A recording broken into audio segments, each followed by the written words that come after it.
Today's episode is brought to you by Bush's Fresh Food Market. Calling all foodies, Bush's is hiring. Are you passionate about food, looking for growth, development, and excellent wages? Come grow with Bush's and apply online at bushes.com/join our team. That's Bush's, BUSCHS.com/join our team. From the Detroit Free Press, I'm Emma Stein with today's Free Press Voice Briefing. It's Thursday, September 22nd, 2022. Detroit filed a federal lawsuit on Tuesday against the U.S. Census Bureau that claims the agency missed thousands of residents in its 2021 population estimate. Mayor Mike Duggan said they left out more than 7,000 residents, primarily members of the African American and Hispanic communities. Both DTE and the Post Service said they accounted for thousands more households than the Bureau did. Duggan said a lot of the funding the city receives is based on the annual estimates, so miscounts do have an impact. In the 1950s, the city reached its peak population of 1.8 million. Now, according to the census, Detroit is at just under 640,000. This is also not the first time the city has sued the Bureau. In 1990, the mayor sued and won, forcing the Bureau to adjust its number by thousands of residents. I'm Susan Tompor, and I'm a columnist with the Detroit Free Press. A significant one-time student loan forgiveness program is rolling out soon. The application isn't out there yet, but it will be offered online through the U.S. Department of Education in October. Advocates for student borrowers are worried, though, that some people might not be aware that they must apply to get forgiveness. A few million people will see an automatic forgiveness of this debt, but most people will need to apply for forgiveness. Up to $10,000 in federal student loan debt can be forgiven for many borrowers.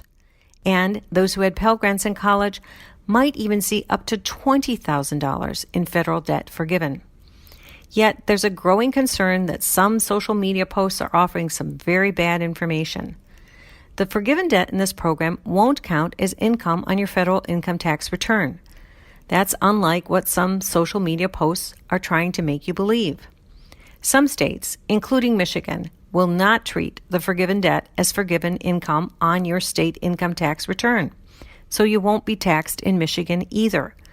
But there are other states that are reviewing what they will do, and some states elsewhere might end up taxing the forgiven debt at the state level. Even so, it is important to remember that if you see up to $10,000 in debt forgiven, you're only being taxed on that debt based on the state's income tax rate. So if you live in a state with a 10% income tax rate, it's a $1,000 amount of extra tax on $10,000 in federal student loans that are forgiven. It's important to review these complex rules and take time to study whether you qualify based on the income. The bottom line, take time to apply to get your house in financial order if you do qualify. I'm Kirkland Crawford with the Free Press Sports Department, where the echoes of Hockeytown are stirring this morning. That's because the Detroit Red Wings are starting training camp today in Traverse City.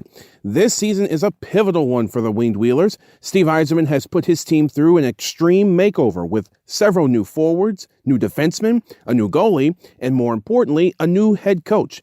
Derek Lalonde is the top man behind the bench, bringing over his experience from the perennial Stanley Cup contenders in Tampa Bay. And while there's pressure on the likes of Dylan Larkin and Tyler Bertuzzi and last year's rookies, Moritz Seider and Lucas Raymond, all eyes are on Simon Edvinsson, the 6'6", 19-year-old defenseman that many believe will be in the opening night lineup. The Red Wings open the regular season on October 14th at home against the Montreal Canadiens. For more stories from the Detroit Free Press, be sure to check out freep.com. That's FREEP.com.